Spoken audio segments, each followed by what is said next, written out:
super weird contraptions, some idiotic mechanics, and a Kraken propeller. These are some of the things you're going to see in this video, so stay tuned until the end. The power of the Kraken compels you. The power of the Kraken compels you. Hello everybody, and welcome. We are back in Kerbal Space Program today because I want to talk to you about infrastructure for spaceflight.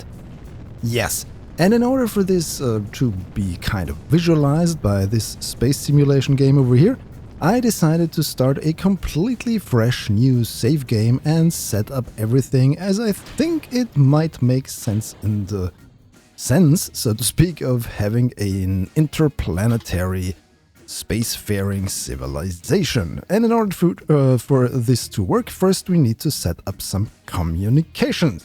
If this kind of thing interests you, make sure you are subscribed to this channel so you don't miss when I perform new uploads in the coming weeks and months and hopefully years. I've been doing this for almost 10 years now, so yeah, there's going to be more videos. First up, I'm going to set up a relay network around our home planet of Kerbin.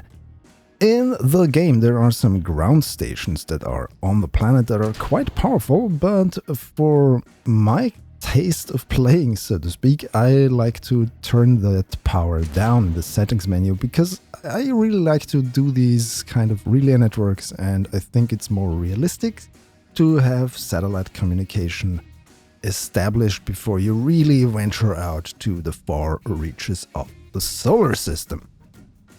For this to work, we're going to set up a 3-satellite geostationary orbit type thing, and we're now deorbiting our transfer stage, sort of. So basically, the 3 satellites are going to be around the planet in all an equilateral triangle. I'm not sure what the English correct word for that is. Basically, all 3 sides of the triangle should be the same. And then, of course, we need a place to stay for our crew members in orbit. And for that, I'm going to launch this here. This is going to be the main, let's say, space station hub, like way station between Kerbin and other interplanetary destinations. Basically, this is going to hang out around in low Kerbin orbit, and it's going to house some crew, and it's going to have a lot of docking ports, and it's going to have some fuel for refueling if you so desire. So the idea is to have as much as you can in space without having to put new rockets into space, sending new resources up, instead relying on the resources available out there in the solar system. And yeah, as you can see here, things in this launch didn't work out as well as I would have liked. So basically I didn't check my staging, and yeah, because of that I made that backflip maneuver, and also I was way too low in the atmosphere when I did that, and that caused much more heating. Again, yeah, we lost a lot of solar panels there, so it is time to do all of that again. But don't worry, I'm going to skip forward through a lot of the ascent this time around.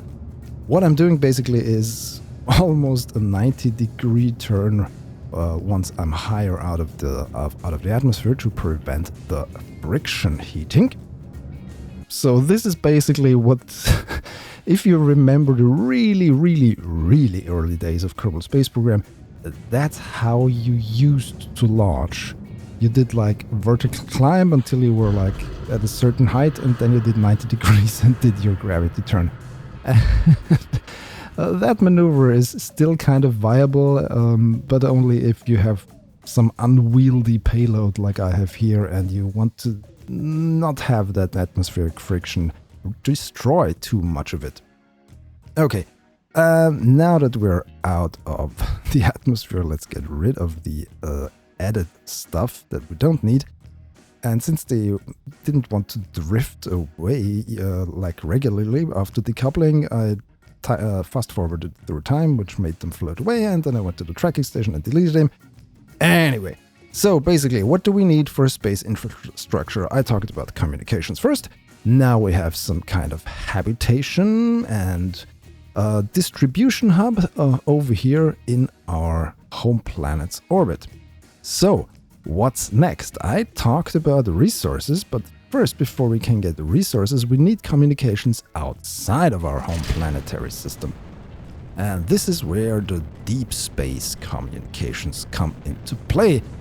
And here's also some kind of bug in the game where I have that indicator inside the fuel tank. Never mind that, it shouldn't be a big problem. Actually, it wasn't a problem at all, it was just a visual glitch. Anyway, we're on the dark side and burning straight away from the planet a little bit later. Because when you do that, when you're kind of performing a pro-grade burn on the dark side of your planet, you're going to end up in an orbit further out from the sun. And this is what you're being shown here. So the idea is to have this communications network set up somewhere between Duna, the red orbit you can see here in this image, and Dres, the brownish, grayish orbit a little bit further out. And we have, of course, a lot more powerful antenna here, and not just 3, but 6. And yeah, we're already at the next launch, because we're going to have to do a lot of things in between, because that's going to take a year or so until that deep space communications network reaches the apoapsis of its. What this is going to be the resource generation, which is going to be a very important part for infrastructure in space. If you remember, like, the Perseverance rover and what NASA is doing on Mars, there is this very interesting experiment on board called MOXIE, where they want to create some type of fuel by distilling it out of the Martian atmosphere. So they already are planning ahead for future habitations or colonies on other planets and how to generate fuel or generate propellant to do so. In Kerbal Space Program, of course, all of this is a lot easier because you only need some drills and then you can extract the ore and use a refinery to turn the ore into fuel. And that's what we're going to do at Minmus, the smallest moon of the home planet of Kerbin. Yeah, unlike Earth, this here does not have just one moon, but 2, the Moon and Minmus. And Minmus is a lot easier to work with because its gravity is so low that you can basically you could use the jetpacks of your Kerbals to get into orbit and land. Alright, but that's not what we're going to do here. What we're going to do here is we're going to set up a sort of refueling hub, or let's say a way station between Minmus and Kerbin orbit. And here we also need some communications, because when we are at the far side of Minmus, meaning at the other side of Kerbin, we would not have signal to control our probe-controlled vehicles, and that's why we are going to set up another communications network around this planet. So basically, at the final stage of my space infrastructure idea, you would have communications networks around each celestial body, so around every planet and around every moon inside of the Kerbin system. And then you would have like some sort of refueling base inside one of the planet's spheres. So here at Kerbin we're going to do it at Minmus. At Eve we're going to do it on Gilly, although that's going to be hard in another kind of way. On Moho we don't have a choice, we just have Moho. And at the others we're going to do it on Ike, and Elu does not have a moon, neither does Dres, but we have a lot of moons at the Joule system. Not sure if I'm going to make a series out of that or just do it for myself to have some fun. Yeah, no fun over here is that suddenly I don't have an undock button anymore. I docked this together, and yeah, it would not dock. But basically, I think the reason for that was because I had to undock the fuel tank to dock inside that shuttle / tug type of things. And because it was counted as debris and then was still docked because it has a docking port, it messes things up and does not have an undock button anymore. But then later it did, as you will see. Yeah, I'm not even 10 hours into this new save game and things are already messed up. I really hope once humanity does some type of permanent space infrastructure that things will go a lot better for them than they go for me over here. Anyway, this is going to be some type of, not really a hexagon, but it's like 6 spokes out of a central hub. The idea is to have these huge, semi-huge sort of fuel tanks attached, and you could grab them and fly them to the station in orbit around Kerbal, or at the moon. I'm going to do a fuel depot over there as well, so you don't get stranded if you like land on the moon and then you get into orbit around the moon and then you don't have enough fuel to get back to Kerbal. So in this way we're going to have some reserves everywhere. But what we have here now finally is the refinery. Yeah, and here the mining madness is going to begin. And that's my way of having a powerful stage separator. I used basically the small solid rocket boosters as separators. Anyway, again, we're going to Minmus. I'm going to fast forward all of that because, yeah, that happened a lot in this mission and you don't need to see all of that. So, as I said before, communications, habitation and distribution, and then of course resource generation. And this is what we're going to do here, right? So you cannot build railroads in space, you cannot build highways or roads or anything like that, but you need some lines of logistics. And for those to work, you need some logistics hubs in between. That's basically anywhere you look. There's like, if you live in the US, you probably have seen these huge warehouses with the FedEx logo where like 30 trucks drive in and out all the time. Amazon, of course, has their own, and all the other big logistics companies. For space infrastructure, you're going to need something similar. And what we're going to distribute is going to be the fuel resources. And to get them, we need to drill them out of the soil. Yes, drill, baby, drill. And therefore, I had to put this probe that I'm currently controlling around a polar orbit at a certain height. And then I can use the map interface to filter down where the highest concentration of ore is. I had hoped there would be some at the equatorial plains, but it doesn't look like that, unfortunately. Maybe if we fast forward, and yes, there is a small spot that was red at the flats.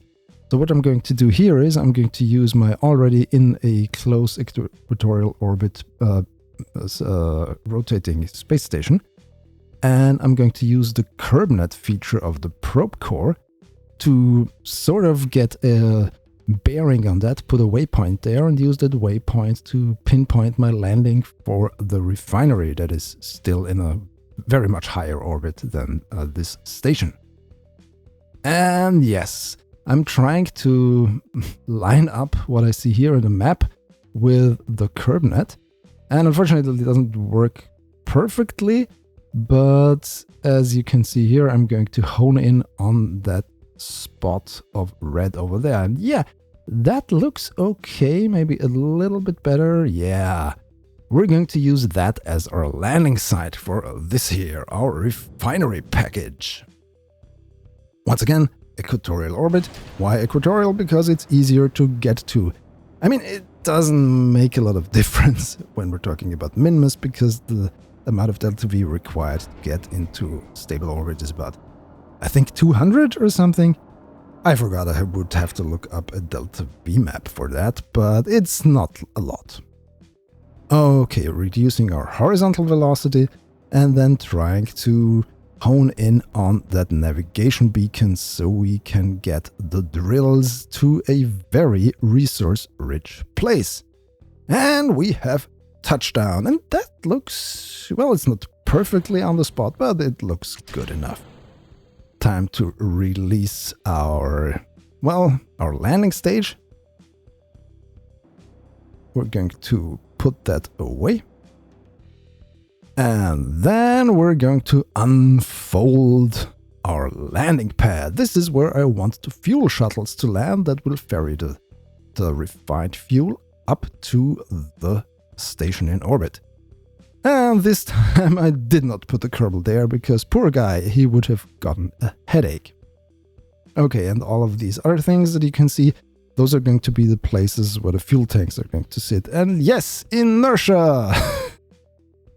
Since the gravity of Minmus is so low, there is a lot of room to wiggle for the inertia of that refinery itself. All right, so we have solar panels going on, and you have seen that the landing pad wobbled around a little bit, but I was taking that into account because I brought some more struts. And now our brave engineer is going to fix that, or at least tries to strengthen it with some struts in between. There's also some auto strutting going on, of course, but having those manual struts placed makes things a bit more stable. And yes, this should do fine. So we have our landing pad, we have our refinery. The thing that we're going to have to need now, of course, is a fuel shuttle of sorts. But before we can have a fuel shuttle, of course, we need some storage tanks to actually store the refined fuels. And that's what this here is about. Speaking of landing pad, a lot of talk is going on at the moment about the Artemis program and Starship HLS and the Blue Origin lander and what they want to do on the moon and where they want to land. One part of space infrastructure will have to be stable landing pads, because at the moment, the moon and any other planet outside of Earth is like a wilderness. Wilderness not in the sense of there's a jungle and animals and whatever, but it's just untouched surface area. It's not flat, it's not packed. You're going to have regolith sprayed up into, well, not the air, because there is no air, but all around, and that's going to be a bit of a bad time if you don't control that, if you want to have regular landings and launches from the moon. Alright, fortunately, Kerbal Space Program does not simulate particles flying around when you land. So we're going, at least, well, it does when you crash, but not when you do a soft landing. And again, we're going to get rid of our landing assist. And what we have here is kind of a mobile crane. The idea is that it can be used to take the fuel tanks and put them onto the refinery. So the idea was to have a smaller package inside the payload fairing to transfer everything here. Yes, and a lot of robotic parts are being used here, as you can see and have already seen with the mining rig. Careful now, because driving on Minmus's flats, which are very icy, is a bit of a hassle. It's also due to the low gravity, of course, but these huge rover wheels, fortunately, are, I think, at least in my experience, the best option to do so, especially when you take it slow like I do here, which is why there are a lot of cuts, so you don't have to suffer through all of that, what I had to do. Okay, first tank is going to be placed here. The tanks, of course, have docking ports on both ends. And we're going to lower it down, and once that's done, that little rover, well, it's not so little, but our crane is going to drive over to the other two tanks, grab those, and put them onto their cradles. And once that is done, basically we're going to have 3 full S4... I always forget the names of these Kerbal Space Program parts. Anyway, we're nearing completion, yeah. One more tank to place. There you go. And now it's time for that crane to go into the resting position, which means we're going to retract everything and let it just sleep there, sort of, until it is time to maybe add additional tanks or move them away so a shuttle can pick them up or whatever. And there go the wheels. Yes. So this is another interesting thing. Once you have established a base of operations somewhere, be it like here a refinery or a permanent habitat, how do you get around and how do you fix what's there? At the moment, any colony, be it on the moon or Mars or anywhere else, would have to rely on spare parts that would have to be manufactured on Earth and brought there, unless you find a way to use local resources to refine raw materials, machine them, and build stuff out of them. But we're still far away from that situation. So what I'm going to do now is the final piece of the puzzle to have resources from Minmus's surface shipped to Minmus's orbit. And also a final piece that will be really helpful for that fuel hub in the orbit of our green little moon. Once again, we're doing that orbit. We're going to head over there, a little bit of a dance of the planets and moons. And then we are again at Minmus. This is routine by now. And before we were able to dock with the fuel station over there, or the, let's say, orbital station over there, I realized, hey, I'm really close to our mining rig down there. Why not first just land the fuel shuttle? So basically this whole thing is to land at the surface, get filled up with fuel, get to orbit and refuel the orbital station. That's its whole purpose. That's what it's designed to do. It has like, I think, 500 meters per second of delta V when the central fuel tank is completely full. And a lot more, of course, if it's empty. But the idea is to have it very much filled up. And here also the idea is to not destroy the solar panel. So I'm taking it very gingerly and try to land on the landing pad, because that's what it's there for. If you see that there is a green marker on the landing pad, that's why I hid a docking port under it, so it was easier to pinpoint the landing spot. And now you might wonder why I have the fuel tanks of that shuttle flipped around. Well, in the original design of the mining rig, which you can see here, I thought I could use cranes to exchange the tanks between the mining rig and the lander. Yeah, things didn't work out like that. So I said to myself, okay, a crane is a bad idea. Instead, I came up with the idea of some sort of umbilical using the claw, which would be the only point of contact between the shuttle and the mining rig, and then use that to transfer the fuel, which actually worked fine, at least the attaching part. And once that was done, it was time to release the claw, and well, yeah. The game didn't like that, and that meant only one thing. Again! Yes, this time with the landing gear retracted and the tanks not flipped, but it was still a mess. Again. Yeah, that landing pad was not useful. This was directly after reloading a quick save. So doing the quick save did not help me at all, because when I loaded it while the claw was still attached, things went bad. And now we have the Kraken propeller that you have seen in the beginning. And look at that, hypnotizing us. The power of the Kraken compels you to leave a like. Again.